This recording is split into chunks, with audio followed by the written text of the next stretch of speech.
Hello दोस्तों, नमस्कार। आज का हमारा टॉपिक है जलियांवाला बाग हत्याकांड।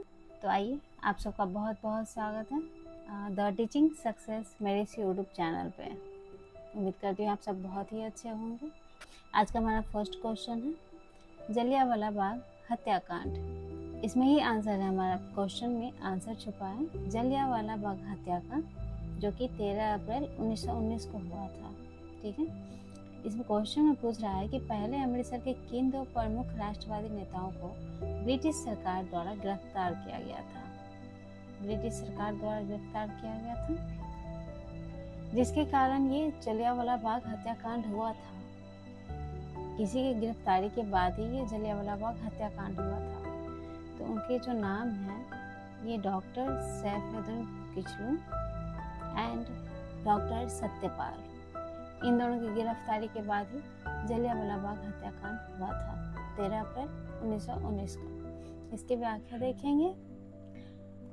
ब्रिटिश सरकार के दमनकारी रॉलेट एक्ट के विरोध में पंजाब में तीव्र आंदोलन चल रहा था। यानी रॉलेट एक्ट के खिलाफ ही पंजाब में तीव्र आंदोलन चल रहा था।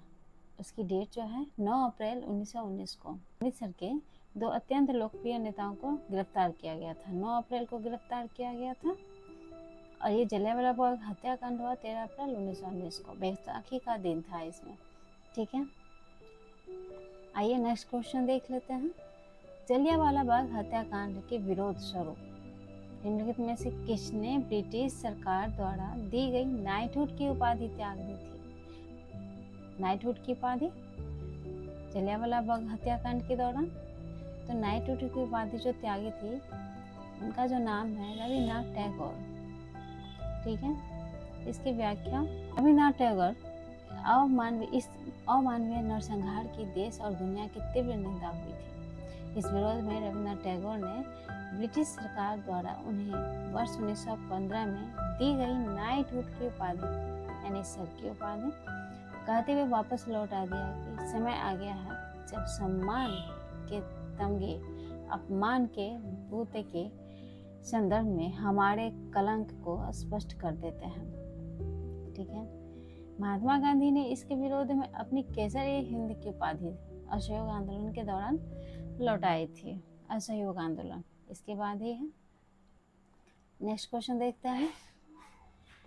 जलियांवाला बाग हत्याकांड के विरोध में वायसराय की कार्यकारी परिषद की सदस्यता से इस्तीफा देने वाले भारतीय कौन थे। वायसराय की कार्यकारी परिषद से ये वो कौन से व्यक्ति थे जिन्होंने इस्तीफा दिया था। इसका जो सही आंसर हो जाएगा हमारे पास में सर शंकरन नायर। कार्यकारी परिषद की सदस्यता त्यागी थी इन्होंने। व्याख्या देखेंगे। अमृतसर में जो बर्बर हत्याकांड और पंजाब में लगाए गए क्रूर मार्शल लॉ के विरोध में शंकर नायर ने वायसराय की कार्यकारी परिषद के पद से आधिकारिक रूप से इस्तीफा दे दिया था, जो उस समय किसी भारतीय के लिए सबसे बड़ा प्रशासनिक पद माना जाता था। तब उन्होंने कार्यकारी परिषद से इस्तीफा दे दिया था। ठीक है, नेक्स्ट क्वेश्चन देखते हैं। जलियांवाला बाग नरसंहार की जांच के लिए ब्रिटिश सरकार द्वारा अक्टूबर 1919 में किस आधिकारिक समिति आयोग का गठन किया था। किस कार्यकारी अधिकारी समिति का गठन किया था, तो उसका जो नाम है हंटर समिति। हंटर समिति का गठन किया गया था। व्याख्या देखेंगे। बढ़ते जन आक्रोश को देखते हुए ब्रिटिश सरकार ने मामले की जांच के लिए लॉर्ड हंटर की अध्यक्षता में हंटर समिति, जिसे आधिकारिक तौर पर डिसऑर्डर्स इंक्वायरी कमेटी कहा जाता है। इस समिति के 4 ब्रिटिश सदस्यों के अलावा 3 भारतीय सदस्य सर चिमनलाल शीतलवाल, पंडित जगन्नारायण और सुल्तान अहमद खान भी शामिल थे। समिति ने जनरल डायर की कृत्य की निंदा तो की, लेकिन उसे केवल एक भूल माना और कोई सख्त कानूनी सजा नहीं दी। हंटर समिति हंटर समिति इसके दौरान ही हुआ था, जलियांवाला बाग के दौरान। ठीक है, नेक्स्ट क्वेश्चन देखते हैं। हंटर कमेटी की पक्षपातपूर्ण रिपोर्ट के जवाब में भारतीय राष्ट्रीय कांग्रेस द्वारा गठित और गैर आधिकारिक जांच समिति के अध्यक्ष कौन थे? इसके जो गैर आधुनिक जांच समिति जो बनाया गया था, मदन मोहन मालवीय को बनाया गया था इसकी हंटर कमेटी की जांच के लिए। इसकी व्याख्या देखेंगे। कांग्रेस ने हंटर कमेटी के रिपोर्ट को खारिज करते हुए अपनी एक अलग जांच समिति बनाई थी। इस समिति से अध्यक्ष पंडित मदन मोहन मालवीय थे। इसके अन्य प्रमुख सदस्यों में महात्मा गांधी, मोतीलाल नेहरू, CR दास और अब्बास तैयबजी शामिल थे। इसमें समिति ने जनरल डायर के कृत्य को सुनियोजित क्रूरता करार दिया था। नेक्स्ट क्वेश्चन देखते हैं। जलियांवाला बाग हत्याकांड के समय पंजाब का लेफ्टिनेंट गवर्नर कौन था जिसने जनरल डायर के कृत्य का पूर्ण समर्थन किया था? पूर्ण समर्थन किया था। इसका जो सही आंसर हो जाएगा माइकल लो डायर हो जाएगा।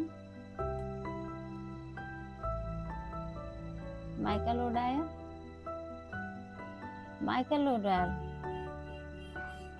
अमृतसर में गोली चलाने का आदेश देने वाला सैन्य commander brigadier general Reginald Dyer था, परंतु उस समय पूरे पंजाब प्रांत का लेफ्टिनेंट गवर्नर प्रशासनिक प्रमुख माइकल लो डायर था, जिसने जनरल डायर के इस दमनकारी कदम को सही ठहराया था,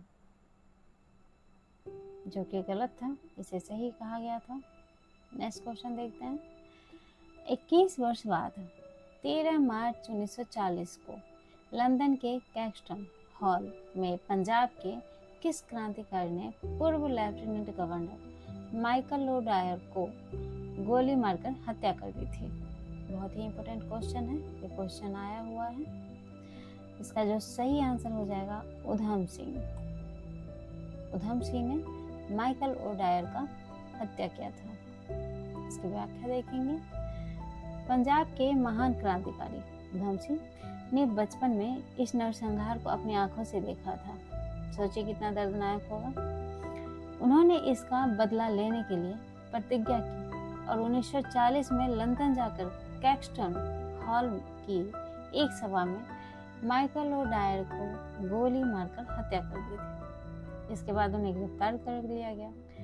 31 जुलाई 1940 को पेंटनविले जेल में फांसी दे दी गई उधम सिंह को। 31 जुलाई 1940 को।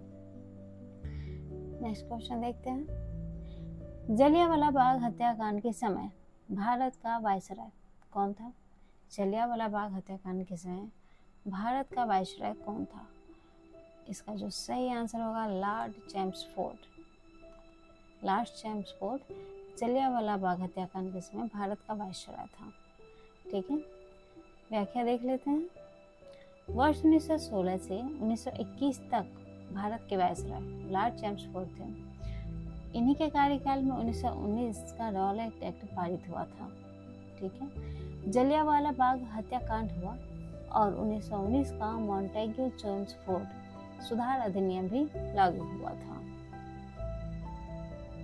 Next question. हंटर कमेटी के सामने गवाही देते समय जनरल डायर ने भीड़ पर तब तक गोलीबारी जारी रखने का क्या कारण बताया था? गोलीबारी जारी रखने का क्या कारण बताया था? वह केवल भीड़ को, उनका जो गोलीबारी जारी रखने का जो कारण उन्होंने बताया था, जो कि पूरी तरह से झूठ है, वह केवल भीड़ को तितर बितर नहीं करना चाहता था, बल्कि पंजाब में एक नैतिक प्रभाव पैदा करना चाहता था। वाह। इसकी व्याख्या देखते हैं। जनरल डायर ने हंटर कमेटी के सामने बेहद क्रूरतापूर्वक यह स्वीकार किया कि यदि उसके पास और गोला बारूद होता या वह तंग रास्ते से बख्तरबंद गाड़ी अंदर ले जा पाता तो वह और अधिक गोलीबारी करता।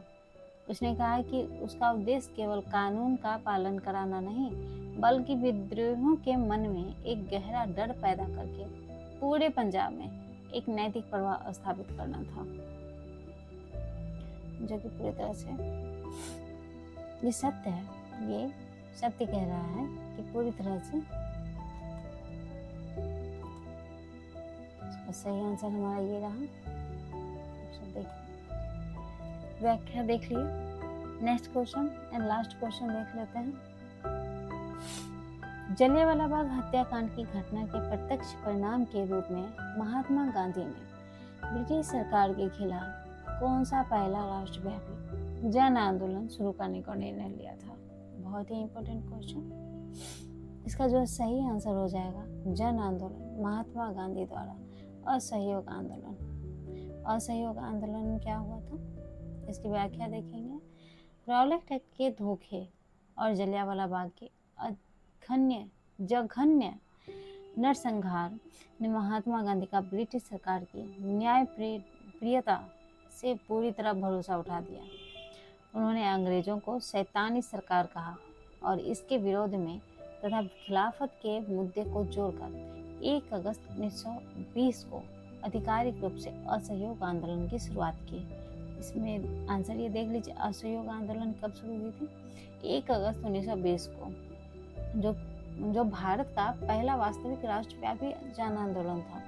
क्वेश्चन ऐसे भी बनता है कि भारत का पहला वास्तविक राष्ट्रव्यापी जन आंदोलन कौन सा था? तो असहयोग आंदोलन था। इसकी शुरुआत हुई थी 1 अगस्त 1920 को। ठीक है फ्रेंड्स, आज का हमारा 10 क्वेश्चन कंप्लीट हो रहा है जलियांवाला बाग हत्याकांड का। बहुत ही इम्पोर्टेंट था। आप सबको कैसी लगे वीडियो जरूर बताएंगे, प्लीज़ कमेंट करें। आप सबका बहुत बहुत धन्यवाद। Thank you so much.